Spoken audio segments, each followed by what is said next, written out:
Se expone a continuación el tema reacciones adversas medicamentosas. En la lámina número 2 ya aparece una serie de aspectos que ya ustedes deben haber revisado: la definición de reacción adversa medicamentosa y error de medicación, las similitudes y diferencias entre ambos, la clasificación de las reacciones adversas en A, B, C, D, E y F, los subtipos de las reacciones A y B, las similitudes y diferencias entre efecto colateral y efecto secundario y alergia y pseudoalergia medicamentosa, los mecanismos de producción y la importancia de conocer de la RAM. Una vez que terminemos esta actividad, ustedes traen capacidad de diagnosticar y reconocer e identificar las reacciones adversas medicamentosas. Esta es la secuencia que vamos a seguir.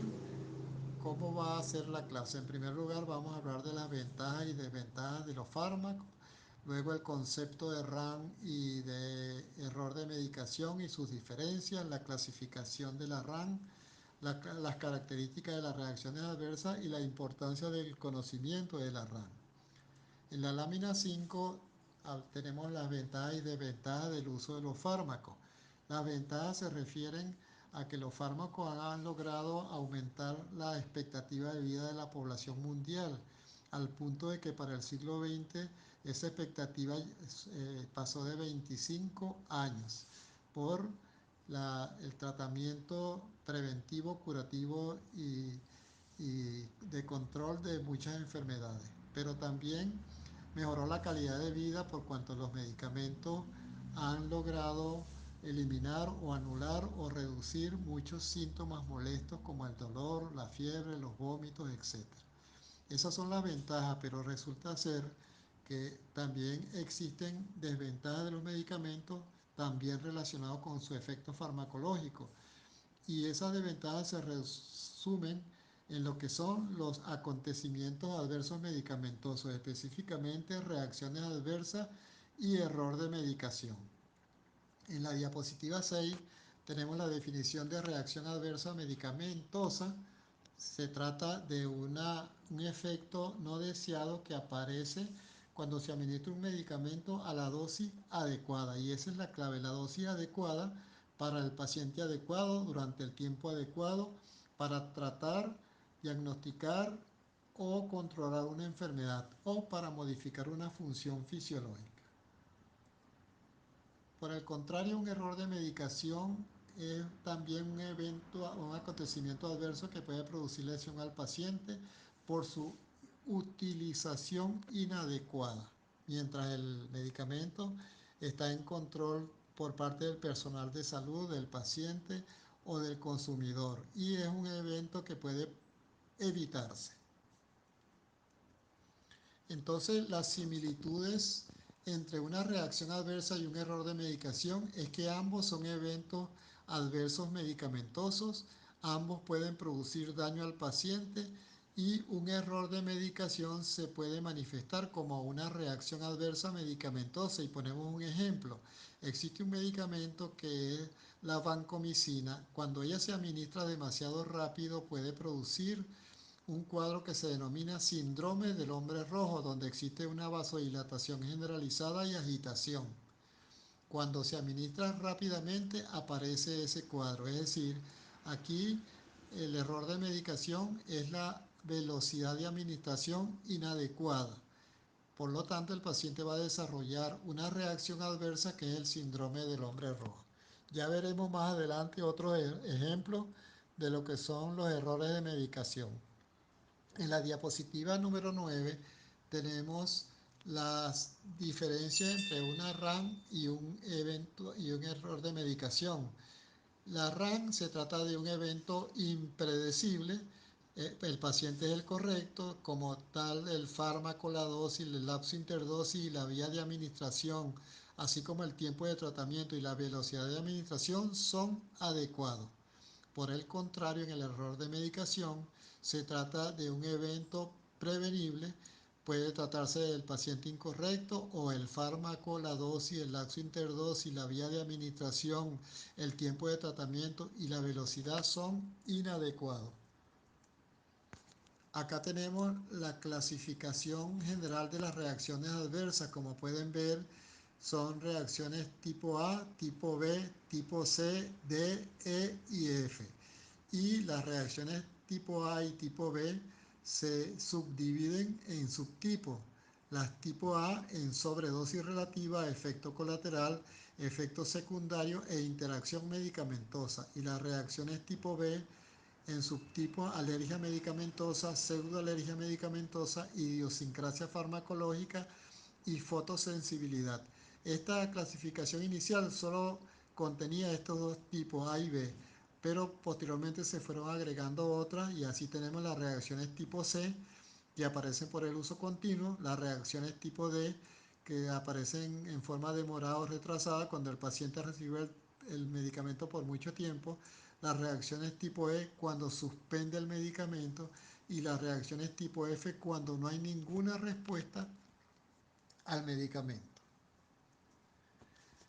Las reacciones tipo A se refiere a efectos exagerados del fármaco, es decir, es la misma acción farmacológica pero exagerada. Se llaman tipo A por aumentadas según Rowling y Thompson. Incluye entonces los efectos farmacológicos conocidos de un medicamento, son dependientes de las dosis, son predecibles, frecuentes y no fatales. Ahí están los subtipos que ya los hemos mencionado anteriormente.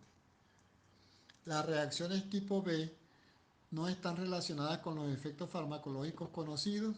La reacción aparece en ciertos individuos, son impredecibles, raras y graves o mortales. Se explican por la ley del todo nada y muchas de ellas pueden ocurrir por alteraciones genéticas o mecanismos inmunológicos. Aquí también tenemos los cuatro subtipos que ya hemos mencionado. Aquí tenemos en la diapositiva número 13 tenemos un resumen de las características de las reacciones tipo A y B. Las tipo A son farmacológicamente predecibles, las tipo B farmacológicamente impredecibles, las tipo A dosis dependientes, las tipo B dosis independientes, las tipo A alta incidencia, baja incidencia las tipo B, baja mortalidad las tipo A, alta mortalidad las tipo B, conocidas previamente en el ensayo clínico, las tipo A, generalmente ausentes del ensayo clínico, las tipo B, el tratamiento del paciente es el ajuste si es una reacción tipo A y si es una reacción tipo B es la suspensión definitiva del fármaco. En la diapositiva 14 vamos a ver qué es una sobredosis relativa. Es que el paciente presenta una reacción adversa a pesar de recibir la dosis correcta. Hay un trastorno en cuanto a que hay alteraciones en el metabolismo o la excreción del fármaco. Y un ejemplo clásico es el niño deshidratado con vómitos que recibe el medicamento antiemético llamado metoclopramida, el cual, repito, es antiemético y él se elimina por vía renal. Si el paciente está deshidratado, la diuresis va a estar disminuida y la metoclopramida se va a acumular en el cuerpo y va a producir lo que ven en la imagen, que es un síndrome extrapiramidal. Lo mismo ocurriría si el paciente recibe fenobarbital o digoxina que se eliminan por el riñón. Si hay un compromiso renal o el paciente está deshidratado, pues estos fármacos no se van a eliminar aun cuando haya recibido el paciente la dosis correcta. Va a ocurrir una reacción adversa medicamentosa tipo A. También pueden ocurrir la sobredosis relativa cuando el paciente tiene alteración hepática, es decir, cuando el hígado es incapaz de metabolizar el fármaco, aunque reciba una dosis correcta, se va a acumular y va a producir toxicidad. Y existe una condición que es que si el paciente recibe simultáneamente otro medicamento que sea inductor o inhibidor metabólico de ese primer fármaco, entonces se va a comprometer los niveles plasmáticos de ese fármaco y en el caso de la inhibición metabólica va a ocurrir una sobredosis relativa. Acá vemos en la lámina 15, vemos el efecto colateral. El efecto colateral se relaciona con el efecto terapéutico conocido del fármaco, pero que ocurre en un sitio diferente al blanco primario, es decir, al lugar donde ocurre el efecto terapéutico. Es el mismo mecanismo de acción, pero en otro sitio, en otro órgano o tejido. Puede explicarse por la acción del mismo receptor, pero en otro órgano o tejido. Y el ejemplo más común son los pacientes que reciben medicamentos antiespasmódicos, anticolinérgicos para el tratamiento de los cólicos abdominales. Como sabemos, estos medicamentos bloquean el receptor muscarínico del músculo liso intestinal, relajan el músculo liso intestinal y el dolor cede. Pero existen receptores muscarínicos en otros tejidos o aparatos, como es el caso de los receptores muscarínicos en la pupila, en las glándulas salivales, en las glándulas sudoríparas, en el corazón, de tal manera que en todos esos sitios es posible que se presenten efectos. Así que el paciente podría tener midriasis, boca seca como la que ven en la lámina, pero también podría ocurrir taquicardia o piel caliente o ausencia de sudoración, perdón, y esos todos son efectos colaterales por el medicamento antiespasmódico con el mismo mecanismo, repito, pero en otro órgano o tejido distinto al músculo liso intestinal. Otro ejemplo ocurre con los medicamentos antihistamínicos de primera generación. Por ejemplo, la difenhidramina, el Benadryl, produce somnolencia y aumento del apetito. ¿Por qué? Porque ellos son capaces de bloquear el receptor H1 de la histamina, no solamente el que está a nivel periférico y que explica la alergia, el cuadro alérgico, sino que también bloquea el receptor de histamina presente en el sistema nervioso central, en el hipotálamo, por ejemplo, y por eso aumentan el apetito y producen somnolencia. Ese aumento del apetito y esa somnolencia, ambos son efectos colaterales porque ocurren por el mismo mecanismo en un sitio distinto a donde ocurre la acción terapéutica principal.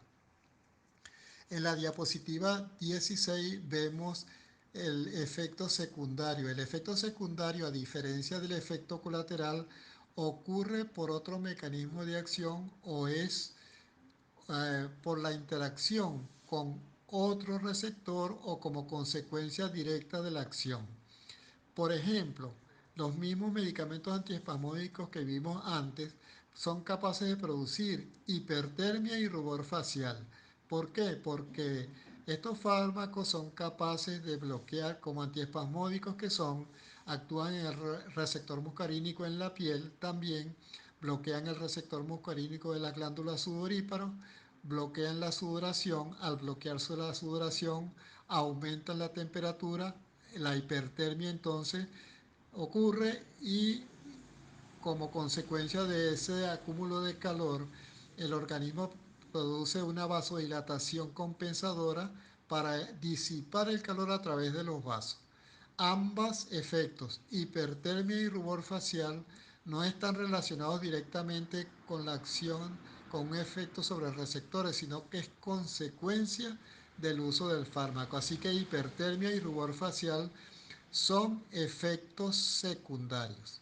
Igualmente, existen muchos antihistamínicos de primera generación, que ya los vimos antes con en el efecto colateral, que son capaces de, además de bloquear el receptor H1 de la histamina, bloquean el receptor muscarínico. Ese efecto, ese bloqueo del receptor muscarínico produce algunos efectos como rubor, taquicardia, midriasis, alucinaciones. Todos esos efectos atropínicos de los antihistamínicos se consideran efectos secundarios. Por último, de las reacciones tipo A tenemos la interacción medicamentosa. Aquí la reacción adversa medicamentosa tipo A ocurre porque una droga es capaz de alterar la farmacocinética o la farmacodinamia de otro fármaco. Veamos ejemplo. Un fármaco que inhibe el metabolismo de otro fármaco Al inhibir el metabolismo, aumenta sus niveles plasmáticos, así haya recibido una dosis terapéutica, el fármaco se va a acumular y va a producir toxicidad relativa. Eso es un ejemplo de interacción medicamentosa.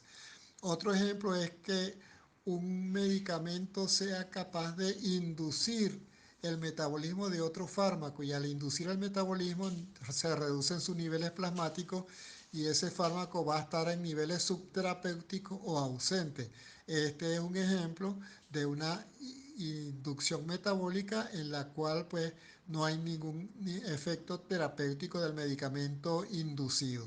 Estos son ejemplos de reacción adversa tipo interacción medicamentosa.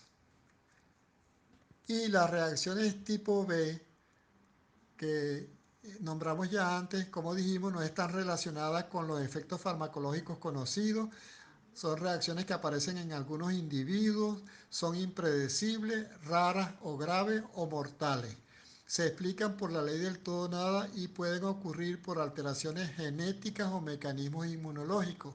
Como dijimos, incluye la alergia, pseudoalergia, la idiosincrasia y la fotosensibilidad.